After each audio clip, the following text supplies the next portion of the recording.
Gohan did not just stop training after the Cell Saga like most people believe. In fact, Gohan stopped training much earlier in the series. He did so right after the most intense battle of his life, after the Namek Saga. Don't believe me? Well, the anime does, as all we see Gohan do is studying. If Gohan had actually trained, he would have been ready for Frieza and King Cold's arrival. This is the jumping off point in age 762. This is an ongoing mega what if, with 2 parts already made, link in the description to the playlist. Let's get into the story. After the climactic battle against Final Form King Cold with our heroes eventually taking the win, though with sacrifice of Goku, our heroes still have problems to deal with. After the late Goku's reckless decision to take out Moro out of jail, the Galactic Patrol is on the hunt for Moro. Moro's motives are also mysterious as he's always alone. The Sun family has been devastated after Goku's death. Chi-Chi has been struggling and Gohan has had to become the man of the house. Gohan promised to himself to continue training so no one else had to die. Broly also started helping out the Sun family matriarch, feeling somewhat bad about the situation. Broly and Gohan also trained together as Earth's strongest warriors to make sure it is safe. The one good thing is that Chi-Chi is actually pregnant, and Goten is born much earlier than the canon timeline. Gohan was forced to learn the balance he had in Dragon Ball Super as well, during the Tournament of Power arc, way before even the Cell Saga. We arrive in age 764. However, Cold has already been killed, so who's coming to Earth? Well, it's our favorite mass murderer, Captain Ginyu.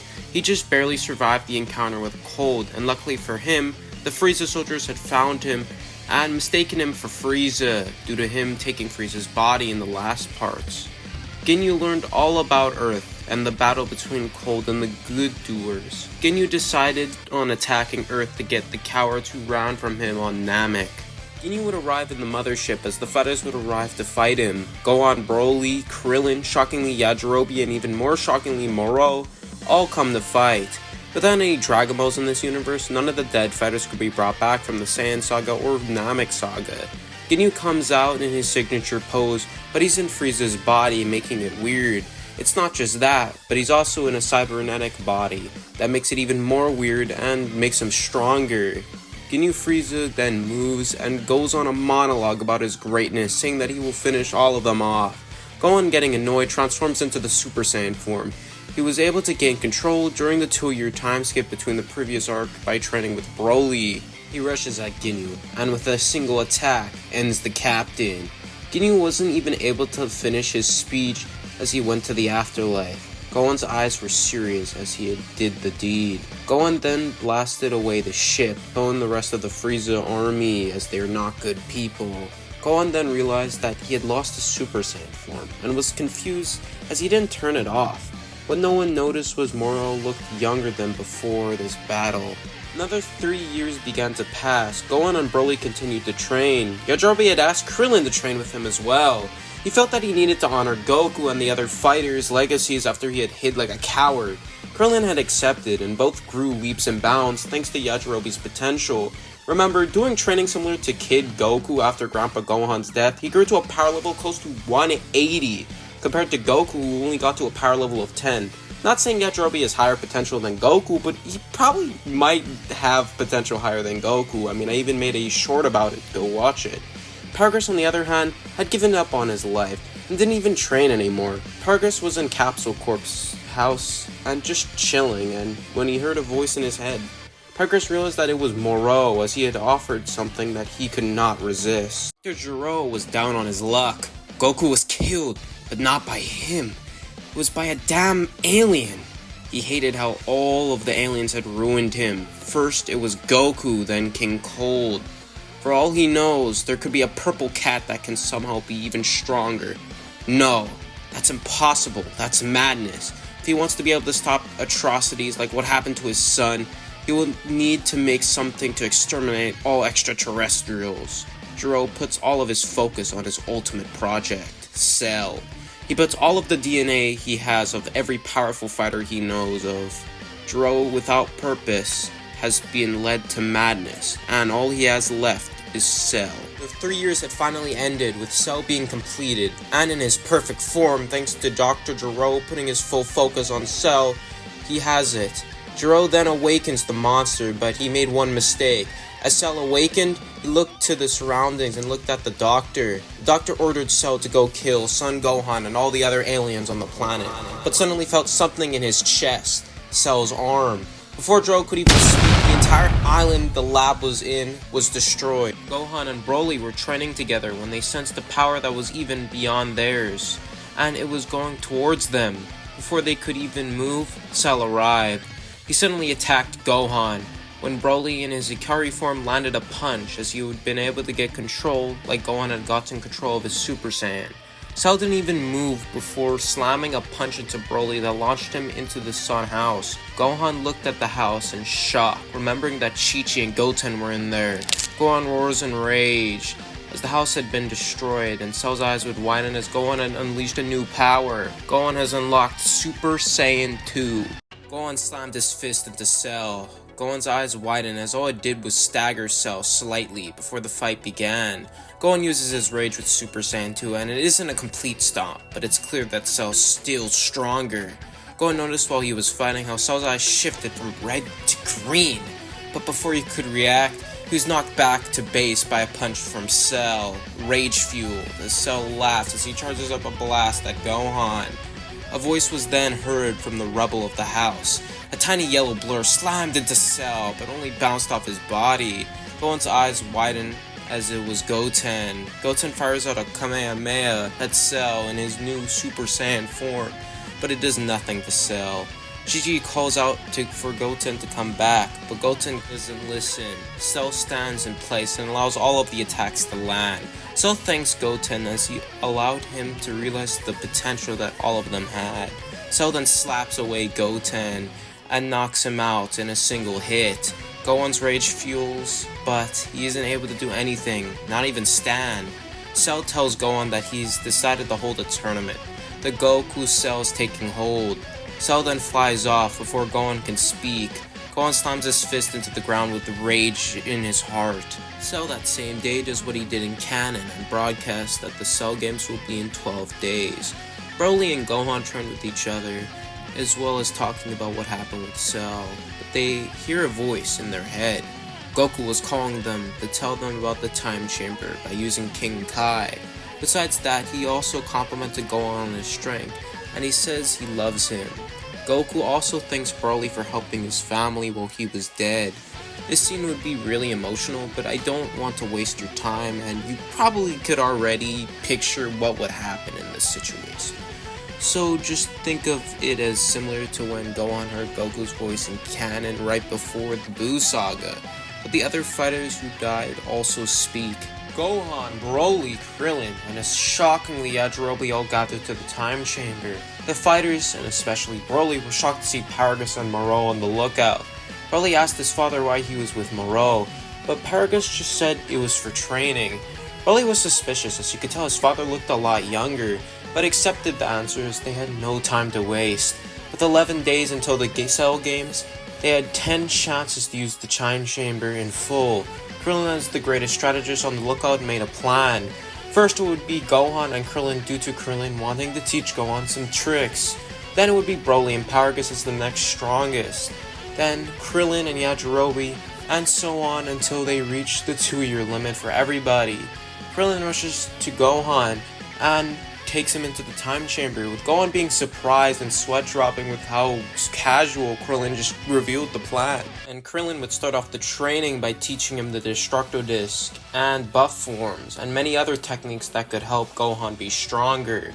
Gohan would do his best to pay him back, as even though he doesn't know many techniques, he would allow for Krillin to grow many folds in strength. By the end of their first year, Gohan is even able to master the Super Saiyan 2 form, similar to how Trunks did in the manga. Remember, Goku and Gohan were literally able to master Super Saiyan in like 1 year in that room, meaning with Krillin, another master martial artist, he would be able to pull it off, at least I think so. The next duo to go in was Broly and Paragus, and the father and son duo made many gains. Broly gained full control of his Ikari form, and even with Paragus secluding himself, Broly was able to teach him the same form. Broly caught up to Gohan's level, as his potential is even higher than Gohan's, while Paragus grew even more, reaching the level of base Broly and Gohan. Next person who went in was Yajirobe.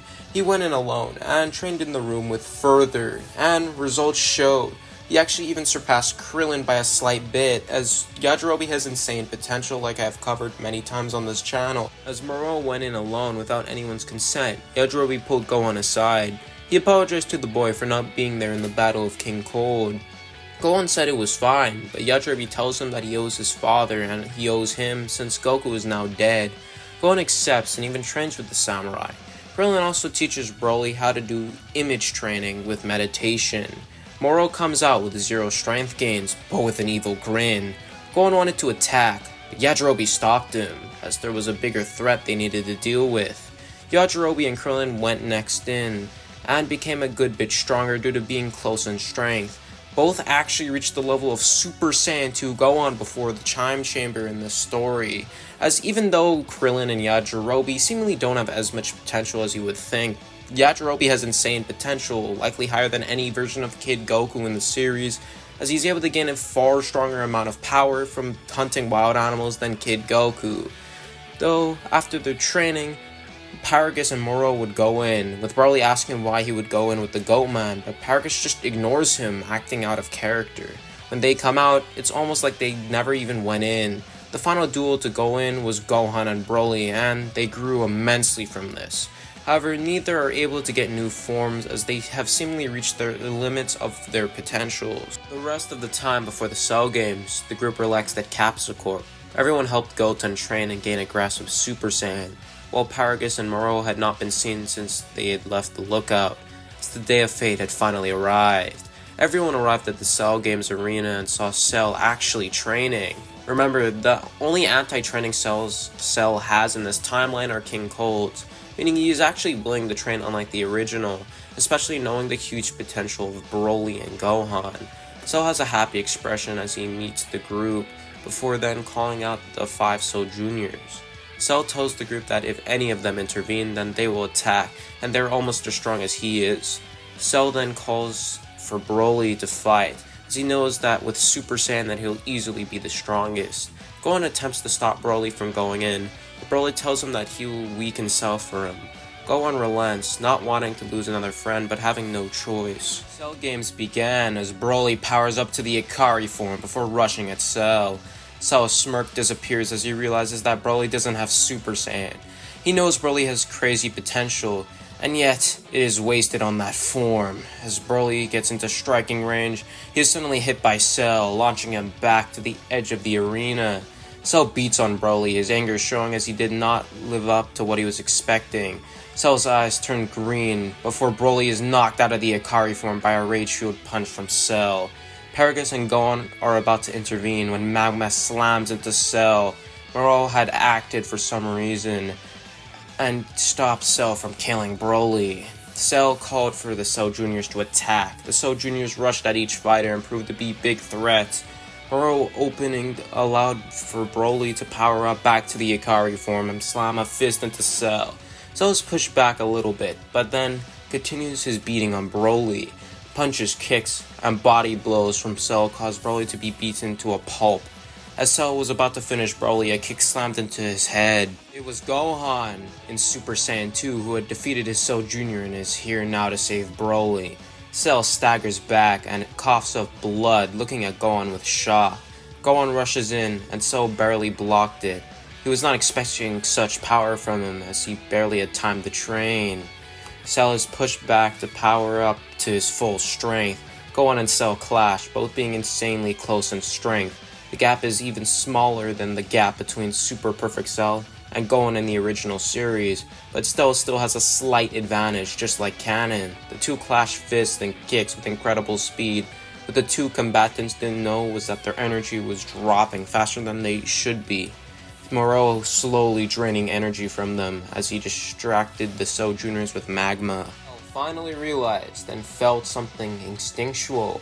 With Moro helping against King Cold, Joro was able to put his DNA into Cell. This allows for Cell to have access to magic. Moro is surprised when he is unable to steal energy from Cell as his magical power is overpowered. With Gohan weakened and Cell getting stronger, Gohan is pushed to his limit. The clash has become so devastating that his arm breaks and he is launched back as Cell laughs, saying that he should have just give up and accept death. Gohan in response charges up one last Kamehameha with his remaining arm. Cell in response charges a Super Kamehameha. The clash of power was incredible, but Gohan was being easily overpowered. His energy keeps on dropping due to Moro and the battle. Gohan is about to give up, realizing that he is going to lose, until he hears a voice. His father, Goku, Piccolo, Tien, Yamcha, and even Chaozu call for him not to give up. Gohan feels a surge of power flow into him before screaming, using all of his ki into the attack. Cell is still winning until he feels a blast on his back. Yajirobe and Krillin had found a way to beat the Cell Juniors. Magma then slams into Cell's head. All of the distractions cause his blast to weaken. Goku and Piccolo tell Gohan to push even further as Gohan screams as he briefly loses his pupils, and his power surpasses Cell for a single second. Cell is easily consumed by the blast and killed with an expression of shock. Gohan smiles as he had finally won the battle. Gohan was just blasted in the back by Paragus. Broly's eyes widen as Moro rips off his cloak to show his youthful form. Moro laughs and reveals that he had been absorbing all of the energy in this battle against Cold and even against Ginyu Frieza. Broly is paralyzed looking at his father, realizing that he chose Moro over him. Paragus attacks Krillin and launches him back. Paragus bulks up, releasing all of the energy he got from Moro. Suddenly Paragus coughs up blood as Yajirobe slashed his back. Broly knocked out of his stupor when Moro landed a big hit on him, nearly knocking him out. Broly is stuck in his base and his energy is constantly being drained. Yajirobe realized the situation and that they needed a heavy hitter. He tells Krillin to hold off Paragus as he runs to Gohan. Krillin fights as best as he can, but the power gap is too large and he is knocked out. Yajirobe arrives at Gohan and fishes out a senzu bean before putting it into his mouth. There is one left over thanks to Yamcha not needing one during the Cell Saga in the original, since he's not here and he's dead. Paragus is already on top of Yajirobe and about to strike him before his eyes roll to the back of his head. Gohan had awakened and defeated him in one punch in Super Saiyan 2. Gohan tells Yajirobe to stay where he is before rushing at Moro. Broly is on the verge of defeat before Gohan and Base suddenly strikes Moro. Moro laughs with excitement to have such a great meal from the world's strongest. Gohan starts to feel fear, even with his strategies, as he senses his real ki. Moro's ki is amorphous and corrupted with thousands of dead souls. Moro uses this to land a hit, but Moro is surprised when Gohan is still conscious before he is hit with the force of a Super Saiyan 2. Moro stumbles back as Gohan lands hits on the goat. As Gohan is about to land a decisive blow, his fist is caught. Moro grins as he compliments Gohan for the trick of switching from base to Super Saiyan 2. Gohan starts to feel weak as his energy is drained. Gohan goes Super Saiyan 2 to break Moro's grip, but it proves fruitless. Paragus wakes up as Yajirobe gets ready to fight. He looks to the battle Moro was going through. Gohan and Broly are in a heap as Moro is about to finish them. Paragus has a flashback, the day he saw Broly after he was sent away. The joy he felt as a parent that he did not lose his child. Paragus' aura turns yellow as a Super Saiyan power awakens.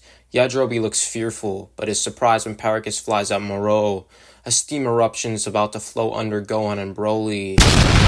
Gohan looks shocked as Paragus pushed him and Broly out of the way. Broly woke up as he sensed what happened to his father. "I'm sorry, Broly. I love you," Paragus said with laboring breath. Moro laughs as he takes Paragus' energy. Paragus passes a little bit of energy to Broly, but it's barely anything thanks to Moro. Broly's eyes widen as he sees his father dead. Broly's aura had exploded, pushing Gohan back as he had transformed not into just a Super Saiyan, but a full power Super Saiyan. Broly's massive fist nearly one-shot Moro as he launched him back. Moro smiles in delight as he consumes Broly's power, continuing to fight. Broly continues to power up, even with his power being absorbed as he adapts. Gohan feels the power finally be returned to normal, as Moro is forced to put his full focus onto Broly's power. Both Broly and Moro's grow exponentially in a loop of absorption, adapt, and grow as the battle went on. Moro feels his power reach closer and closer to the Grand Supreme Kai's, before starting to feel strange. Broly starts to overpower Moro as Moro starts to get more and more sluggish as he attacks. Moro realizes too late that he absorbed too much power too fast. Moro tries to trap the Earth, but Broly is too fast as he slams a fist into him before firing one last attack at Moro, a beam that launches him into space before Moro explodes due to overeating energy. The explosion spans the galaxy and can be seen throughout the whole universe. As Gohan lowers his guard, he remembers something. Broly starts destroying the Earth, his rage being truly uncontrollable. Gohan stands powering up as far as he can. Only his Super Saiyan form appears before he rushes to try and somehow defeat Broly. Broly doesn't even flinch as Gohan is launched back just by the shockwave of Broly's blast. Broly switches his attention to Gohan before rushing at him. Gohan apologizes to his father that he had failed to protect the Earth, and his mother for not completing his dream of becoming a scholar one day. Boom! Gohan's eyes widen as Yajirobe shines with a rare usage of ki from the Ronin. His sword shatters as Broly's fist bisects through him. Yajirobe says one last thing: "My debt to your father has been paid," as he smirks in death.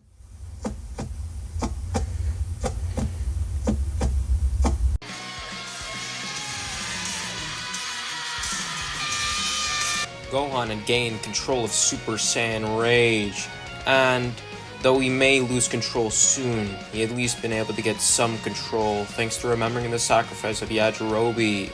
He can't keep this state on for long as he rushes at Broly, his punch landing and causing blood to spew from Broly's mouth before launching him 100 feet away. Gohan feels his control slipping as he plans to finish it.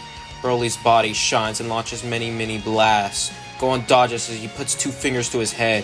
Broly misses all of his blasts, and then fires one last giant blast. Piccolo appears right behind Gohan as he screams Special Beam Cannon.